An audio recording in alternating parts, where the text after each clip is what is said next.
اجازت کی بات کا آغاز کیا جائے۔ حضرات صاحب، دین فطرت کے عنوان سے یہ آج کی ہماری تیسری نشست ہے۔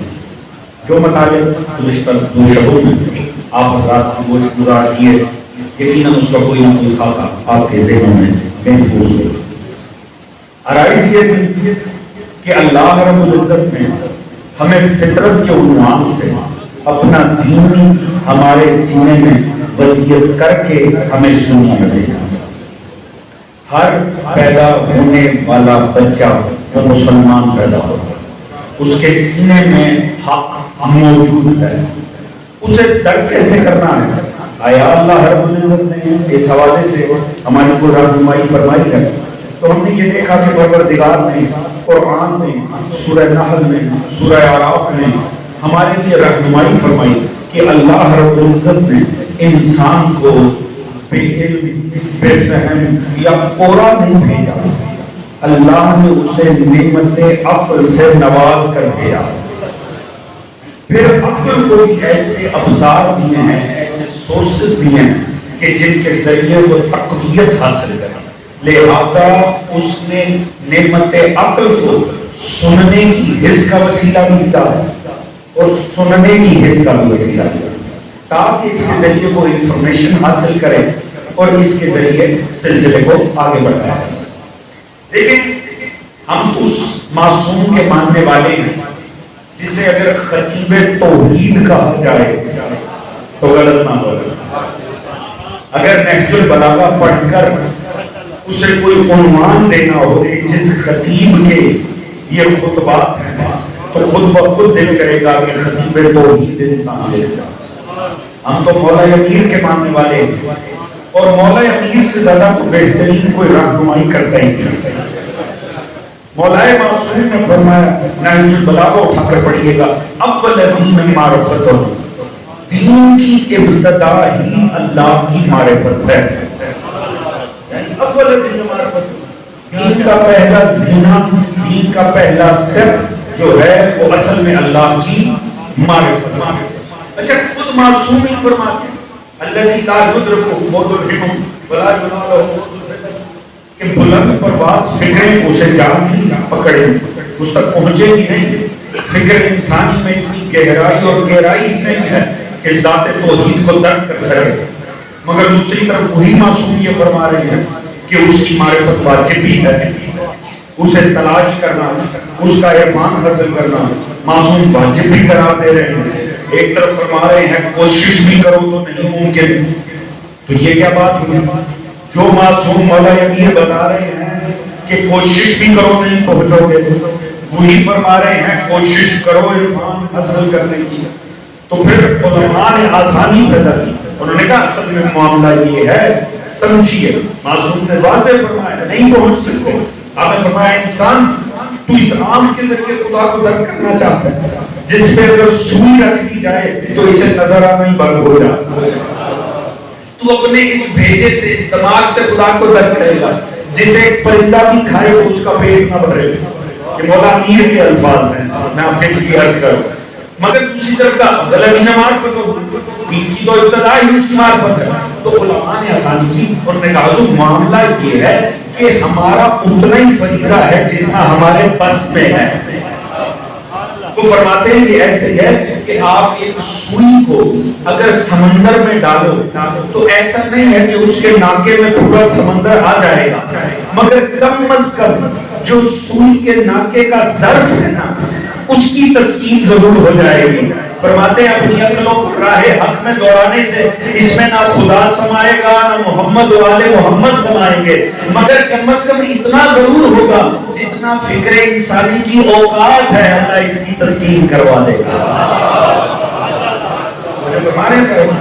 لہذا جستجو تو لازم ہے۔ دیکھیں میں تو اب اتنا جوان بیٹھے ہیں میرے سامنے تو میرا دل کرتا ہے میں بزرگوں سے بات چاہ کے میں بہت گفتگو کو سطح پہ رکھ کے بات کرنا چاہوں گا۔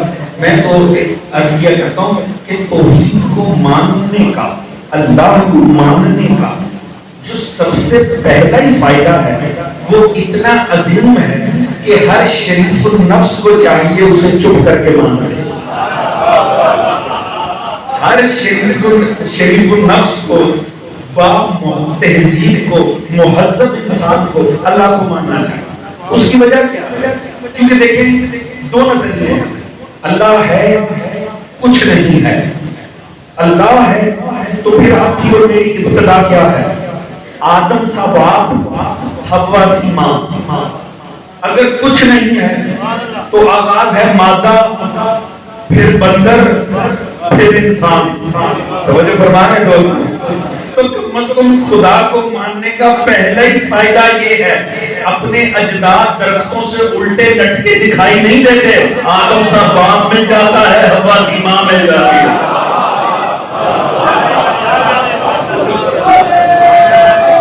یہی فائدہ جو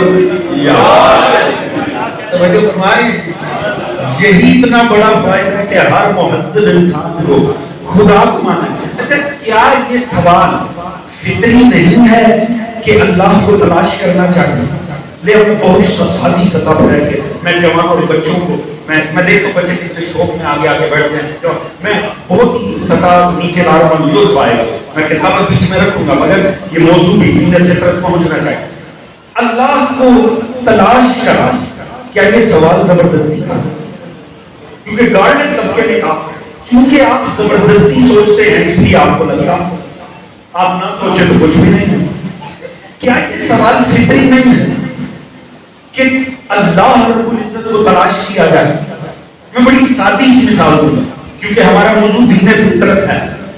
میں نے پہلے بھی عرض کیا، معصوم نے فرمایا اگر اکتسابی علم غلط نہ ہو، ماں باپ غلط تربیت نہ کریں، فکر کو چھوڑ دیا جائے تو نعمت عقل میں اتنی طاقت ہے کہ خدا سے ملا دے۔ اگر بات سمجھ میں آئے تو میرا ساتھ دیجیے، ایسا کرتے ایک چھوٹا سا تجربہ کیجیے۔ ایک چھوٹا سا بچہ 6 7 8 ماہ کا بچہ جو نہ ماں کو ماں کہہ سکتا ہو نہ باپ کو باپ کہہ سکتا ہو، ہم سب چھپ جاتے ہیں، اسے اس حال کے درمیان میں بٹھا دیں۔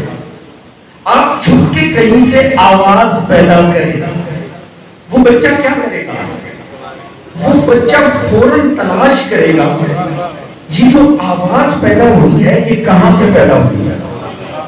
دیکھیں اگر بات پوچھے گی تو میرا ساتھ دیجیے، ایسا ہوگا کہ نہیں؟ وہ ماں کو ماں نہیں کہہ سکتا، وہ باپ کو باپ نہیں کہہ سکتا۔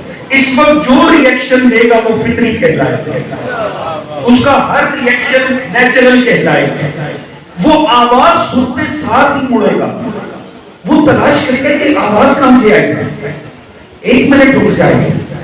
یہ بچہ جو ابھی 6 7 ماہ کا ہے، اسے کس نے علت و معلول کا قانون پڑھا دیا؟ اللہ نے بات پوچھی ہے اسے کس نے بتایا کہ جب فیل ہو تو کوئی فائل بھی ہوتا ہے؟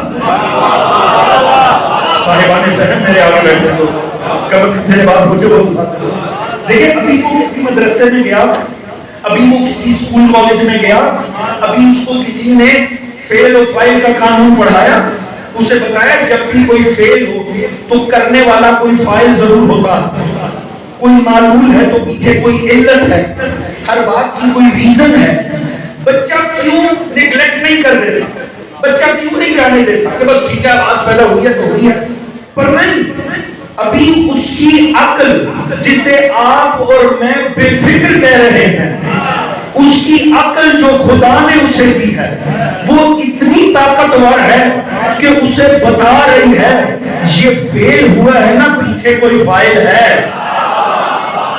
تو پھر حق بنتا ہے خدا پوچھے، جب ایک بچہ جانتا ہے کہ کوئی فیل ہے تو فائل بھی ہوگا تو حق بنتا پروردگار پوچھے اے انسان تو اتنی بڑی کائنات دیکھ کر کیسے سوچ لیتا ہے کائنات تو ہے کوئی خالق نہیں ہے۔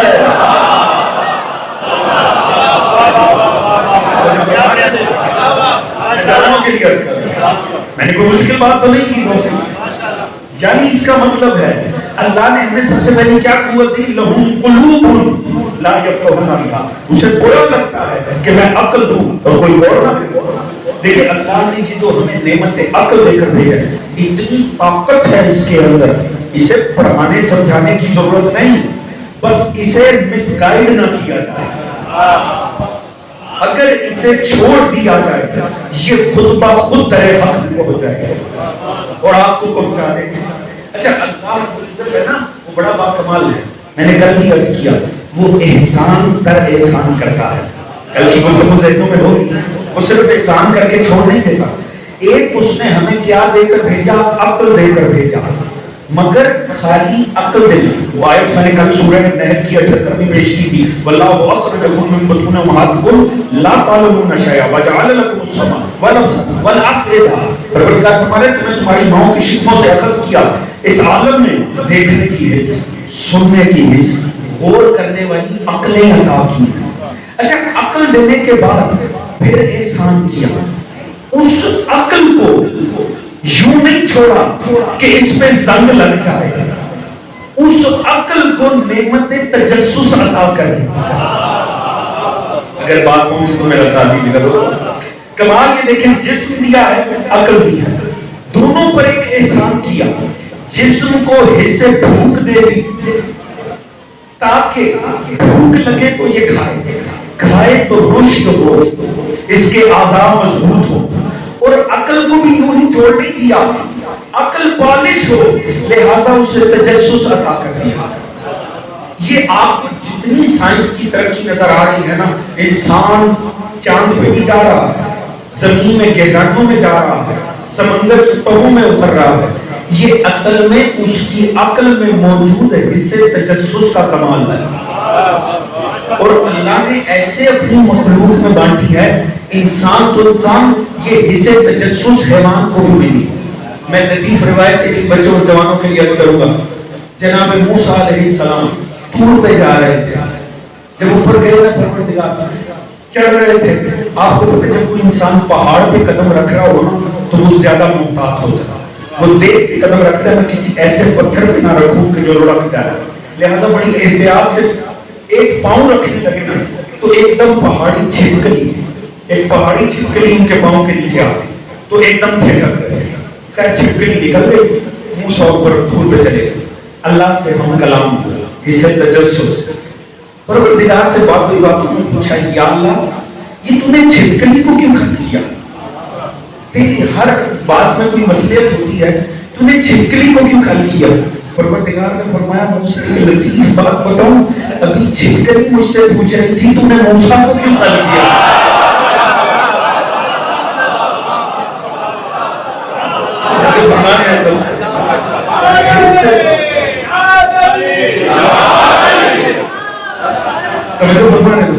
حصے تجسس.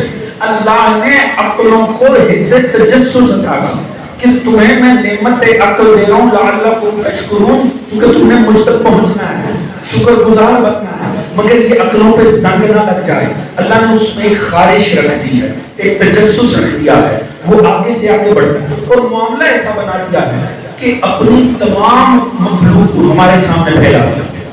ویسے تو خدا اتنا پھیلا ہے کہ مولا علی فرماتے ہیں یا اللہ میں نے کچھ ایسا نہیں دیکھا جس میں اپنے رب کو نہیں دیکھا. مولا علی کا فرمان ہے. مولا فرماتے ہیں میں نے کچھ ایسا نہیں دیکھا جس میں رب کو نہیں دیکھا. اور امام حسین پہ جائے نا تو بات بڑھ جاتی ہے. مولا حسین کا جملہ ہے یا اللہ کیا تجھے جتنی وضاحت حاصل ہے کیا ضرورت بھی ہے کہ تجھے تلاش کیا جائے؟ اللہ تجھے تو اتنی وضاحت حاصل ہے. ذرا غور فرمائیے گا دوستو. اللہ نے ایسا ماحول بنا. دیکھیں سونے جب پہچانا جائے گا اپنی مصنوع کے ذریعے پہچانا جائے گا. ایسے ہی ہے خالق اپنی تخلیق کے ذریعے پہچانا جائے گا. فکر کو کرنا کیا ہے؟ صرف مخلوق تک پہنچنا ہے. مخلوق خود بخود خالق سے ملا دیتے ہیں. توجہ فرما رہے ہیں نا میرے ساتھ کے نہیں تو یہ باتیں سمجھ لیجیے نہیں کرتے. میں جوان اور بچوں کے لیے عرض کروں. دیکھیں معاملہ کیا ہے. آپ ایک تصویر دیکھتے ہیں، ایک مصور کی تصویر. تصویر کے ذریعے آپ مصور کی فکر کو پہچان دیتے ہیں. صاحبان نظر ہونے چاہیے. اکثر آرٹ گیلریز لگتی ہیں، مجھ جیسے پورے کو لے جائیں گے میں تو دیکھ کہوں گا عجیب بات ہے فضول لکیریں بنا رکھی ہیں اور سارے دیوانے ہو رہے ہیں. مگر جسے نگاہ حاصل ہے نا وہ انہی لکیروں کے پیچھے اس مصور کی فکر پہچان لے. ایسا ہے کہ نہیں؟ ایک شاعر کا کلام اٹھا کر دیکھیں، اس کی مخلوق، وہ خالق ہے اس کا مجازی معنی. آپ اشعار کے ذریعے، الفاظ کے چناؤ کے ذریعے اس کی فکر کی عظمت کو پہچان لیں. ایسا ہے کہ نہیں؟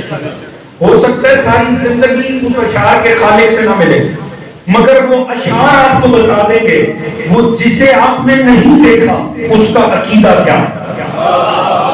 ایسا ہے آپ بغیر ملے بتا سکتے ہیں اس کی فکر کا زاویہ کیا.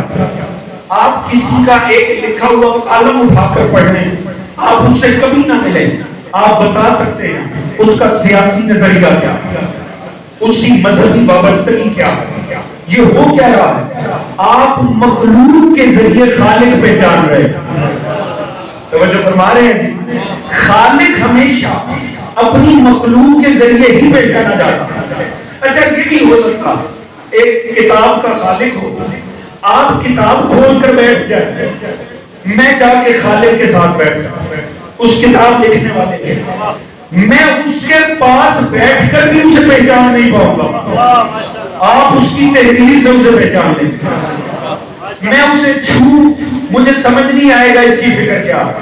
آپ اسے پڑھیں گے، آپ کو اس کی عظمت سمجھ میں آ جائے گی. پتا چلا خالق کو پہچاننے کے لیے اس سے ملاقات بھی ضروری نہیں ہے، مخلوق کا عرفان ہو تو خالق مل جاتا.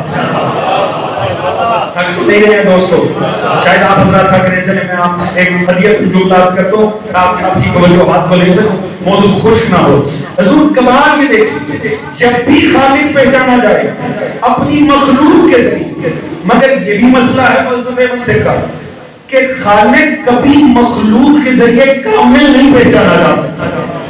اب غور فرمائیے کہ میں آپ کو آل محمد کے قدموں میں لے کے جا رہا ہوں. مخلوق کے ذریعے ہمیشہ خالق مخلوق کے ذریعے پہچانا جاتا ہے مگر کامل نہیں. کیوں؟ آپ کوئی بڑی حسین تصویر دیکھیں، بڑے خوبصورت رنگوں کا استعمال ہے، بہترین بیچ میں آئیڈیا ہے، آپ بتا سکتے ہیں بہت شاہکار ہے. آپ یہ نہیں بتا سکتے جس نے اتنی خوبصورت تصویر بنائی ہے وہ خود بھی حسین ہے کہ نہیں. اکثر آپ یہ نہیں بتا سکتے اشعار اتنے خوبصورت ہیں، یہ جس نے اتنے حسین اشعار کا اس کہنے والا مرد ہے یا عورت ہے، اس کی جنس کیا ہے. تعجب کی بات ہے. اشعار پڑھ کے عقیدہ مل گیا، یعنی اترنے پہ آئے تو آپ اگلے کی فکر میں اتر گئے. نہ پہچانا تو ظاہر نہ پہچانا.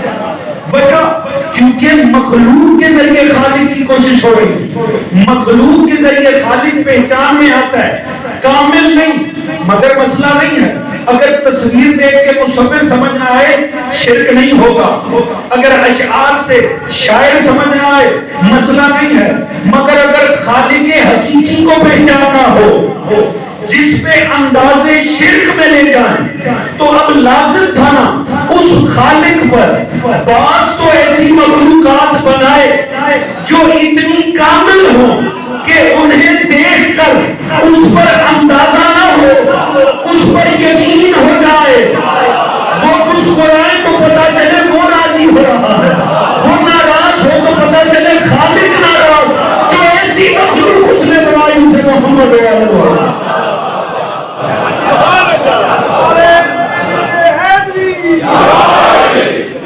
جو فرما رہے ہیں صاحبہ، لازم تھا عذر لطف اس پر واجب تھا. اللہ کی کوئی واجبات نہیں، واجبات مخلوق کے ہوتے ہیں خالق کے نہیں، مگر بعض چیزیں عذر لطف اس پر لازم ہو جاتی ہیں کیونکہ اس نے کہا کہ میں ہدایت کرتا ہوں. تو لازم تھا وہ ایسی مخلوق خلق کر کے زمانے کے حوالے کرے کہ جس کے ذریعے اس پر اندازے نہ ہوں، وہ یقین کی حد تک انسان کو لے جائے. توجہ فرما رہے ہیں، یعنی ایسی مخلوق عذر لطف اللہ پر بنانی لازم تھی. یہی وجہ ہے دوستو آپ کو اللہ نے وہ وسیلے بھی دیے.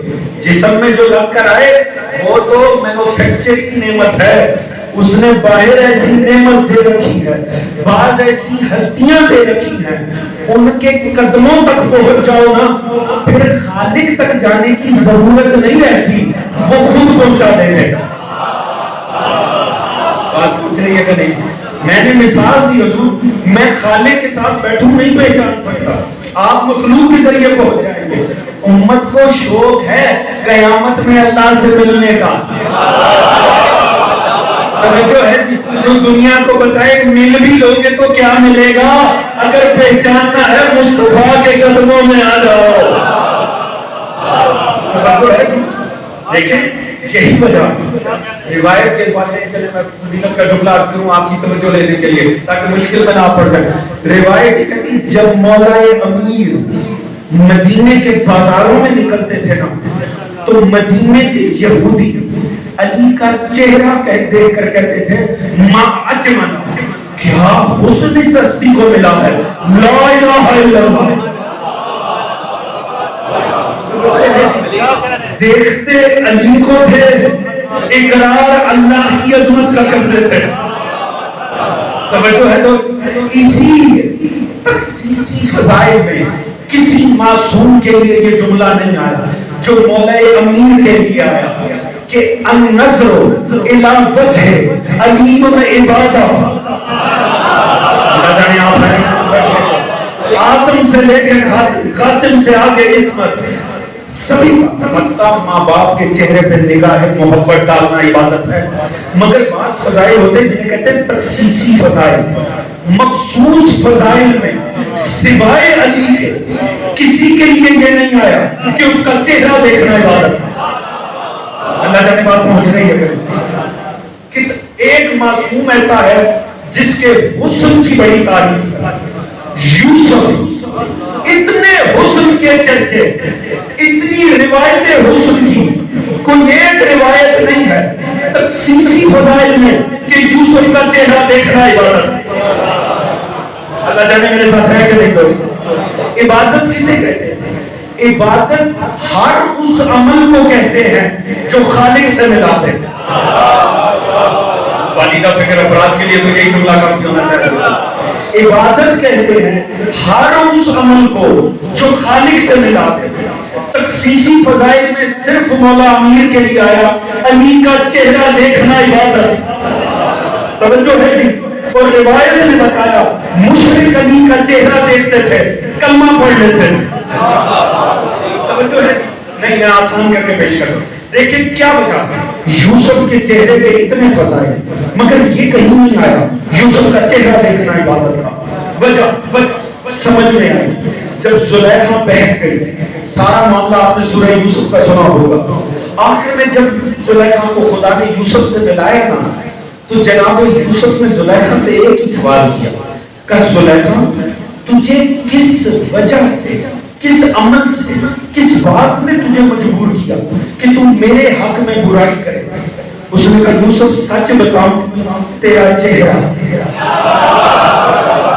اللہ جانے بات پہنچی ہے کہا یوسف تیرا چہرہ۔ یاد رکھنا زلیخا کوئی عامیانہ عورت نہیں تھی، کسی عامیانہ گھر کی خاتون نہیں تھی، وہ اپنے وقت کے معزز ترین گھرانے کی معزز ترین عورت تھی، مگر اس کے ذریعے پتا چلا کیوں اتنے فضائل یوسف کے چہرے کے، مگر مخصوص فضائل میں یہ بات نہیں آئی کہ یوسف کا چہرہ دیکھنا عبادت مگر علی کا چہرہ دیکھنا عبادت۔ وجہ سمجھ آئی، زلیخا نے کہا یوسف تیرے چہرے نے بھڑکا دیا۔ اب پتا چلا یہ فرق تھا یوسف اور علی کے چہرے میں، جس کا چہرہ اچھے بھلوں کو بہکا دے وہ یوسف کا چہرہ تھا، اور جس کا چہرہ بہکے ہوئے کو خدا سے ملا دے وہ علی تھا۔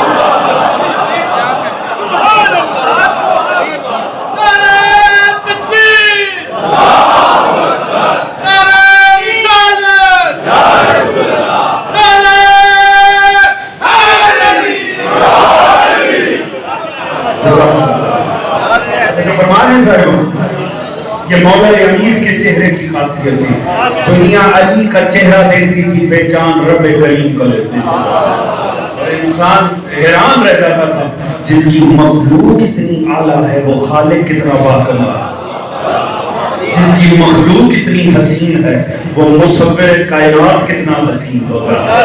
جس کی مخلوق اتنی بے عیب ہے وہ خالق کتنا بے عیب ہوگا. کمال یہ دیکھیں اللہ ہمارے سینوں میں موجود ہے بعنوان فطرت. ہمیں صرف اسے تلاش کرنا. اور یہ بھی کمال ہے پورا قرآن اٹھا کر پڑھنے. اللہ رب العزت جب بھی اپنے لیے کوئی مثال کوٹ کی ہے نا مجھ تک پہنچو اس نے کبھی مین میڈ چیز کی بات نہیں کی. اللہ پر جب دلیل دی جائے گی تو فطرت سے دلیل دی جائے گی. توجہ ہے نہیں؟ آپ نے بات پہ غور نہیں فرمایا. دیکھیں کیا وجہ ہے. آپ نے ہزاروں لیکچر تو ہی پہ سنے ہوں گے. گاڑی کی مثال نہیں ہوتی, بلڈنگ کی مثال نہیں آتی. جب بھی آتی ہے بیج کی مثال آ جاتی ہے, درخت کی آ جاتی ہے. اللہ نے تو قرآن میں فرمایا اونٹ کو دیکھو اور پہچان لو. تو جو فرما رہے ہیں حضور, کیونکہ معاملہ اتنا ہے انسان کی عقل جب ماری جائے نا, پروردگار بھی جانتا تھا یہ اونٹ اور اونٹنی کا فرق بھی بھول جاتا تھا. اس نے اونٹ کی مثال دے کر اونٹ سے پہچان لو. باقی کی بات ہے اونٹ سے پہچان لو. میں نے ایک چیز کی بات نہیں کرتا. وجہ انسان جب بناتا ہے ناقص, وہ جب بناتا ہے کامل. وجہ ہے جی دنیا میں اونٹ کے نئے ویریئنٹ نہیں آتے, گاڑی کا ہر سال آ جاتا. توجہ فرما لیں, گاڑیوں میں نئے فیچر آتے ہیں, اونٹ میں نہیں آتے. کیوں؟ اس نے ایک ہی دفعہ بنایا, کامل بنایا. لہذا اللہ کو مثال جب بھی دی جائے گی کامل سے دی جائے گی. تو سوچنے کی بات ہے نا, جب ہمارے بنائے اس کے مثال میں استعمال نہیں ہوتے, ہمارے بنائے اس کے نظام میں کیسے استعمال ہو جاتا.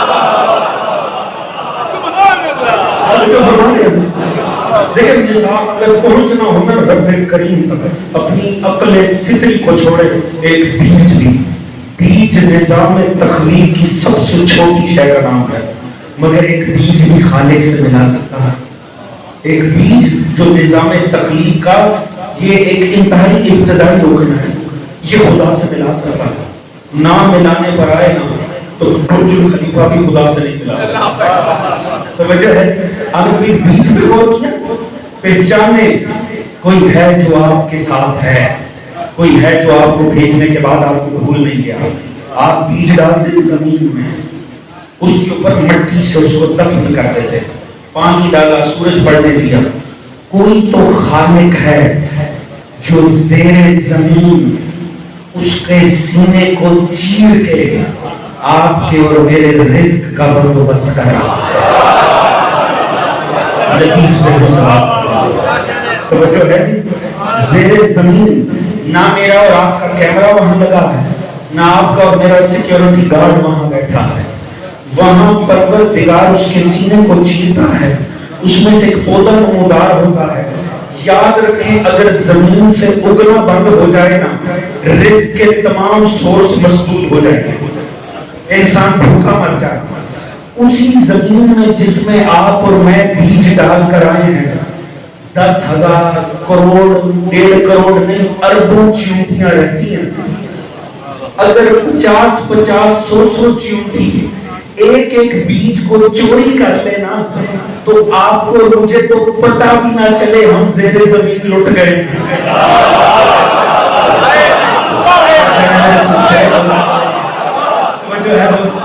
جو توحید اچھے سے سنے نا ان کا امام علی کے بنے ابھی طالب, علی کے ماننے والوں کو توحید لطف سے سنے جا. حضور خدا کی قسم جہاں نہ کیمرہ لگا ہے نہ آپ اور میرا بس وہاں چلتا ہے, اگر 100 چیونٹی کی ایک بیج غائب کر دینا, آپ اور میں بیٹھ کے انتظار کرتے رہے, مہینہ گزر گیا کچھ نہیں نکلا. کوئی تو خالق ہے جو زیر زمین بھی چیونٹی کو اس کا رزق دیتا ہے, میرے اور آپ کے رزق کو چھونے نہیں دیتا.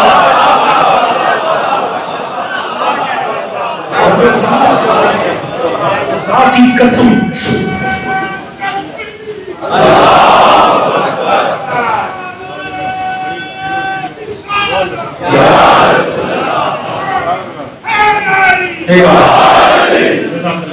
جو فرما رہے ہیں خدا کی قسم اس کا شکر ادا کیا کیجیے. یعنی کوئی تو ہے پروردگار جو آپ کے اور میرے رزق کا ضامن. یاد رکھیں ہم سے اپنا آپ منوانا ہونا اسے سیلاب لانے زلزلے لانے آسمانی بجلیاں گرانے کی ضرورت نہیں ہے. چند چیونٹیوں کو حکم دے میں بھوکے مرنے پہ ہوں طرح. لہٰذا جب بستر چھوڑنے کا دل نہ کر رہا اور نماز کا وقت ختم ہو رہا یہ سوچ کے اٹھ جانا کہ آخر بعد میں کھانا بھی. توجہ ہے شریعت کے معاملہ دوسرے میں تو جانتے ہی شریعت کو, مگر بے حیا ہے وہ انسان جو کھائے خالق کا اور اس کا مانے بھی. جو ہے دوستو بے حیا, اور میں نے بات یہاں سے آغاز کی, ہر حیادار کو خدا کو ماننا چاہیے. بے حیا ہے وہ انسان جو کھائے خدا کا مگر سجدے سے انکار کرتا ہے. توجہ فرمائیں. چلیے کچھ لیجیے گا, یہ نہ ہو کہ آپ کہیں کہ بھئی یہ تو معاوضے کی طرف ہی معاملات جا رہے ہیں, فضائل بھی بیچ میں رہ گئے. دیکھیں کمال دیکھیں, آپ نے اور میں نے بیچ ڈال دیا. اب پروردگار نے اس بیچ کے ساتھ کرنا کیا ہے؟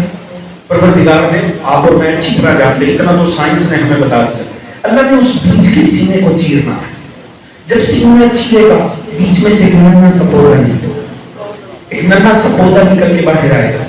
میں نے کہا تھا پہلے بھی اس مجلس میں جو بات کیا تھا, اسے کہتے ہیں خالق کائنات, اللہ کل شیء قدیر. اسے پہچاننے کے لیے بڑے بڑے مظاہر دیکھنے کی ضرورت نہیں ہے, چھوٹے چھوٹے مظاہر میں خالق نظر آتا تھا. اسی لیے تو مولا علی نے فرمایا میں نے کبھی کچھ ایسا نہیں دیکھا جس میں اپنا رب نہیں دیکھا. امیر المومنین امام المتقین ملک افضل ترین نعرہ حیدری. جب وہ بیج مٹی میں ڈالنا تھا مجھے اور آپ کو, ہمیں بیلچا زمین پہ مارنا پڑا تھا, کیونکہ ہماری انگلی تو زمین نہیں ٹوٹی تھی. ہم نے بیلچا مارا تب زمین ٹوٹی تھی.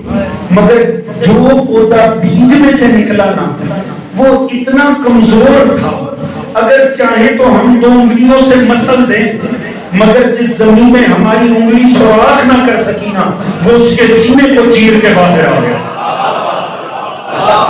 کوئی تو اللہ کل شیء قدیر ہوگا جس نے اسے اتنی طاقت عطا کی. اچھا بھائی ہر کوئی چاہتا ہے, آبادی بڑھ رہی ہے تو رزق کا اضافہ ہونا چاہیے, تو جب بیج ڈالتے ہیں چند دن انتظار کرنا پڑتا ہے. چلے میں لطیف ذہنوں کے لیے بات عرض کر رہا ہوں, اور لطیف جملہ ہے آخر میں اور نتیجہ بڑا حسین ہے. ایک لمحے میں دیکھ میں آپ کو اٹھا کے کہاں آل محمد سے جا کے وابستہ کرنے لگا ہوں, پوری توجہ چاہوں گا. بھئی اللہ نے بھی تو اس کا سینہ چیرنا ہے, پھر اتنے میں کئی دن لگ جائیں گے اس کو زیر زمین. ایسا کرتے ہیں ہم پروسیس کو جلدی کر لیتے ہیں, ہم خود اس کے سینے کو چیر کے نہ پھر اسے مٹی میں ڈال دیتے ہیں. کچھ رکے گا نہیں رکے گا, ضائع ہو گیا. یہ بیج کیا تھا؟ یہ نظام تخلیق کا انتہائی ابتدائی جز تھا, انتہائی ابتدائی سٹیج نظام تخلیق کی. نظام تخلیق سے اعلیٰ ہے نظام ہدایت. پانی کا فکر بہت ہو جائے گا. توجہ ہے جی, نظام تخلیق کے عناصر کیا, درخت, پہاڑ, جنگل, بیج, یہ نظام ہدایت کے کیا, انبیاء, اوصیاء, ائمہ. سوچیں دونوں نظاموں میں کتنا زمین آسمان کا فرق ہے. نظام تخلیق کے ادنا ترین نظام کے انتہائی ابتدائی جز میں ہم نے اتنا سا دخل دیا اسے گوارا نہ ہوا. جس خدا کو نظام تخلیق کے ابتدائی ترین جز میں آپ کو اور میرا دخل برداشت نہیں ہے, وہ نظام ہدایت کے امام اس جاہل سے پوچھے بنائے گا.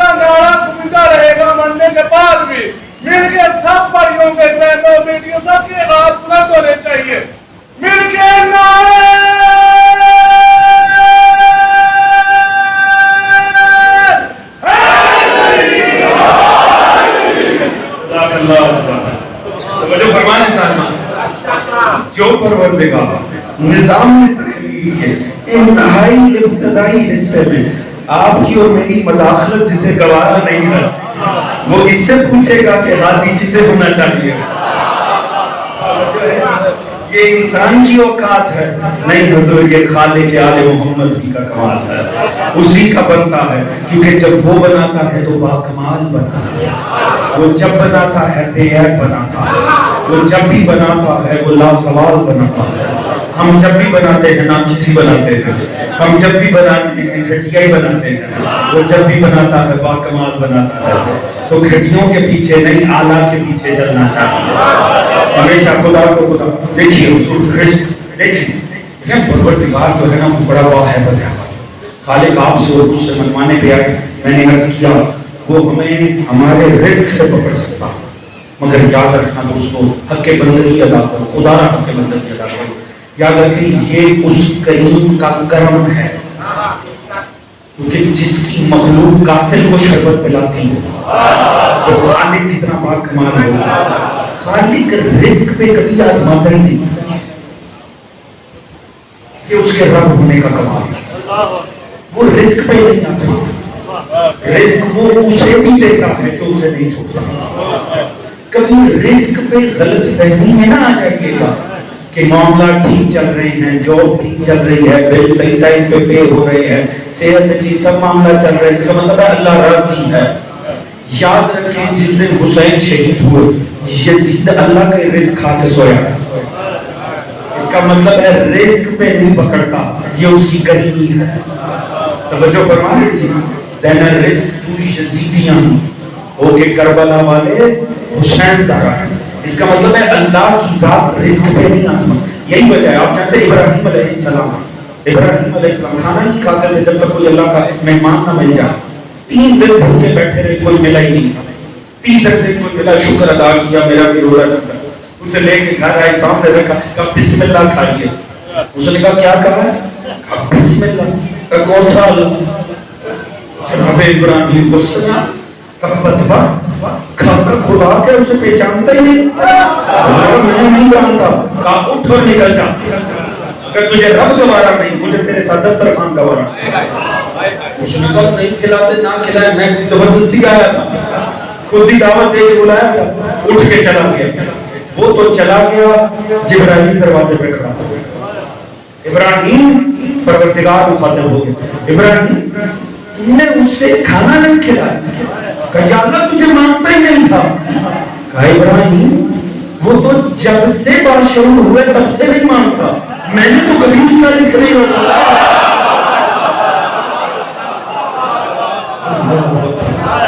جو فرما رہے انہیں ایک وقت کا کھانا نہیں دیا، وہ تو جب سے اسے عقل نہیں دی اس نے کبھی مجھے نہیں جھکا، میں نے تو کبھی اس کا رزق نہیں ہوتا. حضور یاد رکھنا اللہ رزق پہ آزماتا ہی نہیں ہے، مگر ہر کھانے والے کو اتنی حیا ہونی چاہیے میں جس کا کھا رہا ہوں اسے جھکنا بھی واجب ہے. میرے طالب علمانہ فرائض ہے کہ میں یہ آرائز بھی آپ کے سامنے پیش کروں. یہاں مسجد سے پڑھنے کا مطلب شہرت حاصل کرنا نہیں، آپ سے عزت پانا نہیں ہے، آل محمد کا پیغام پہنچانا مقصد ہے. خدا را اس بات کو پہچانیے گا ہمارا رب بڑا کریم ہے.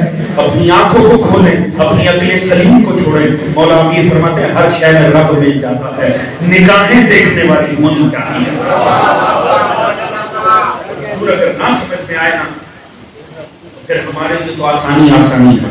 ہمارے لیے اللہ نے 14 ایسے وسیلے بنا دیے ہیں، کسی ایک کا دامن تھام لو وہ رب سے ملاتے ہیں. وہ سلام پر تو حسین پر کے بہشت جس کا صلہ ملے، وہ سلام پر تو حسین پر کے بہشت جس کا صلہ ملے. یہ طلب تو اپنی طرف سے ہے پر وہاں سے دیکھیے کیا ملے. جو درے حسین کا ہو مقیم اسے ہو رسائی علی تلک. جو علی ملے تو نبی ملے، نبی ملے تو خدا ملے. نعرہ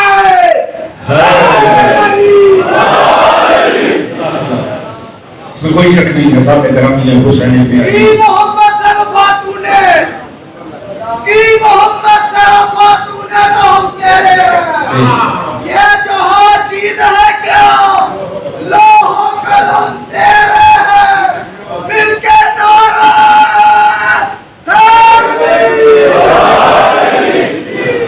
دوستوں اسپیشلی ذات کرام نے حسین میں رب کا کامل موجزہ. اگر کسی کو توحید کو عملاً کسی کو توحید کا موقف دیکھنا ہے وہ کربلا کی جانب نگاہ. خدا کی قسم دیکھیں خالق کی جلوہ گاہ کا نام کربلا. وقت انتہائی مختصر ہو گیا. آپ جانتے ہیں آج 3 محرم ہے.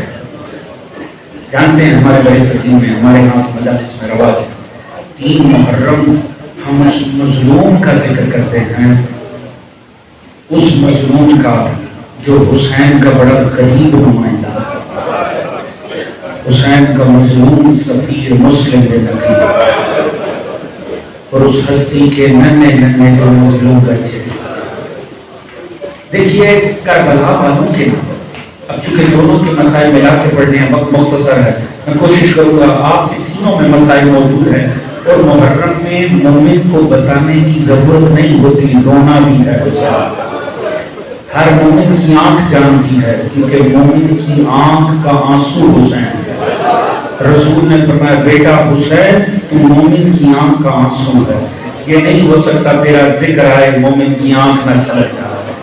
حضور کربلا والے جو تھے نا, اس قافلے کے مقدر میں 2 باتیں آئیں. آدھا قافلہ کٹ گیا, آدھا اسیر ہو گیا. وہ جو کٹا نا انہوں نے نیزے سہی, برچھیاں سہی, اور مقدر میں تلوار آئی. وہ جو قید ہوا نا انہوں نے تماچے کھائے, انہوں نے درے کھائے, انہوں نے تازیانے کھائے. چونکہ مسلم جو ہے مقدمہ ہے کربلا والوں کا, اللہ نے اس مظلوم کی شہادت میں دونوں ہی پہلو رکھ دیے. یہ گرفتار ہوا, تماچے بھی کھائے, تازیانے بھی کھائے, درے بھی کھائے, پھر برچیاں بھی سینے میں لگی. ہاں پھر معاملہ تلوار کی طرف بھی آ گیا. یہ دونوں کا ہی مقدمہ بنا. مگر میں کہتا ہوں ایک فرق ہے تو مقدمہ شہادت مظلوم کا, شہدائے کربلا کا, مگر ایک ایسا وصف ہے جو مسلم کو کربلا کے ہر شہید کی نسبت بڑا مظلوم بنا دیتا ہے.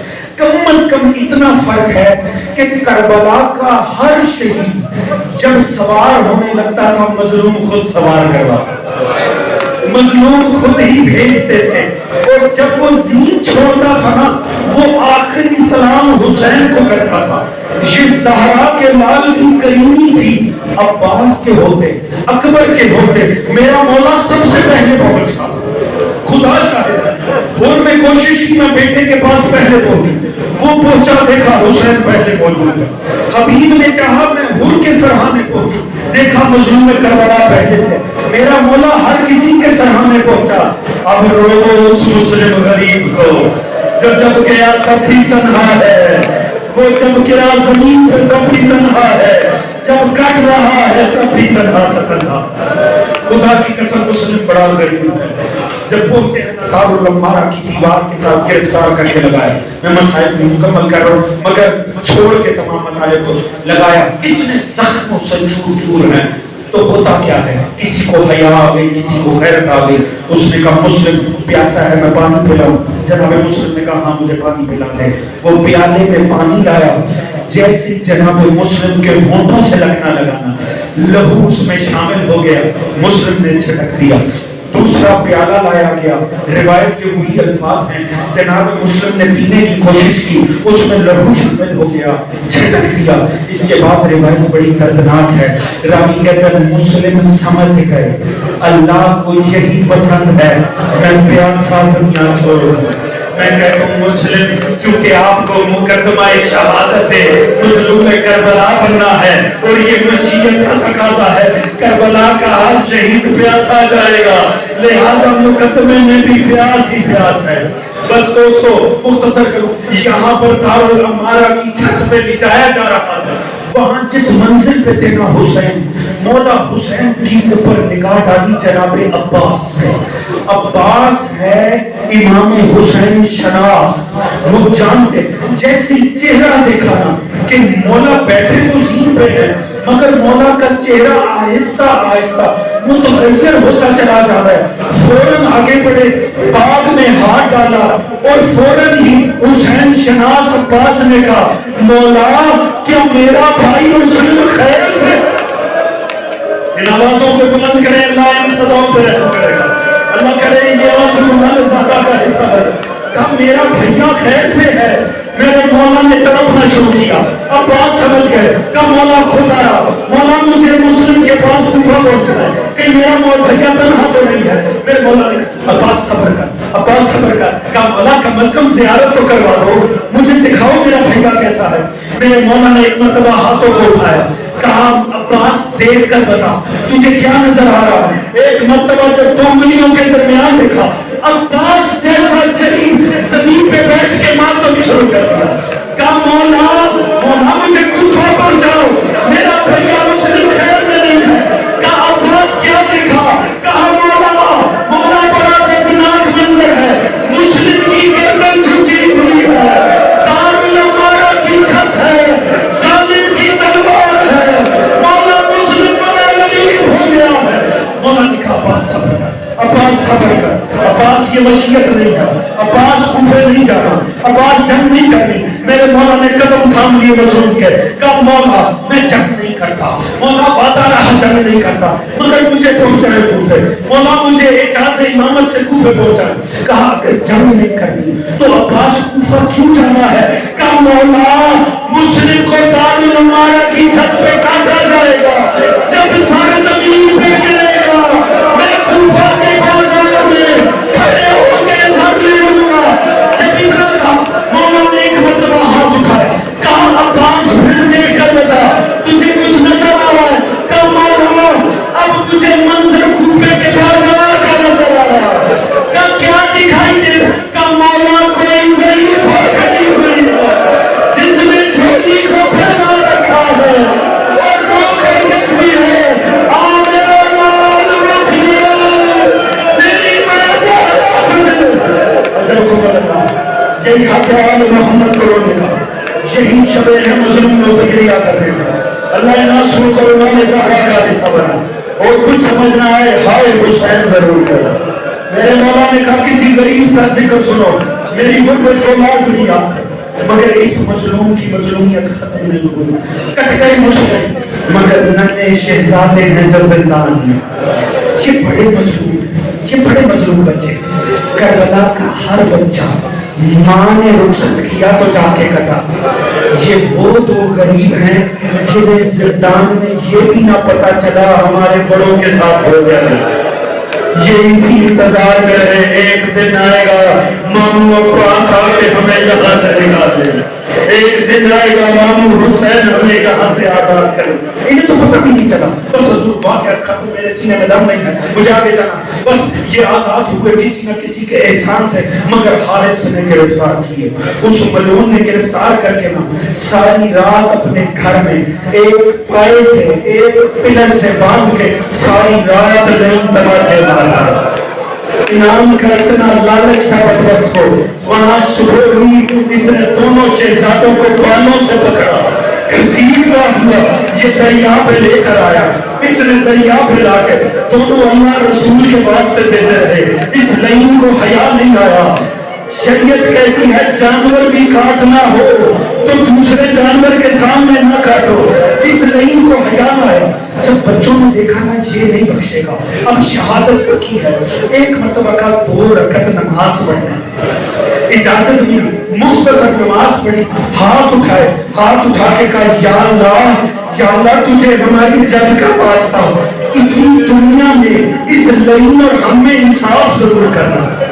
یہ کہتے ظالم نے بچے کاٹ دیے، لاشیں اٹھا کے دریا میں پھینکی، دونوں کے سر ایک بوری میں ڈالے، بوری اٹھائے، آیا دربار میں۔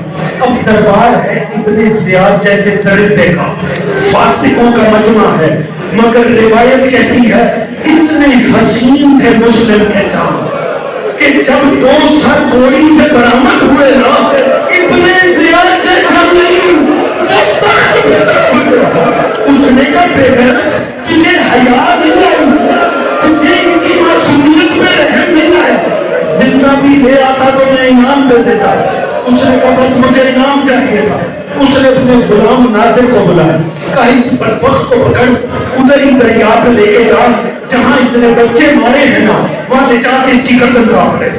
وہ نادر کے دل میں تھی حب آل محمد, وہ تو موقع کی تلاش میں تھا, اس نے اس لعین کے بالوں سے تھاما, اسے گھسیٹتا ہوا باہر لے کر آیا اور کہا کوفے والوں یہ وہ لعین ہے جس نے مسلم کے چاند مار دیا, اس لیے زہرا کے نواز سے کہتے ہیں یہ وہ بدبخت ہے جس نے بچوں پہ رحم نہیں کیا.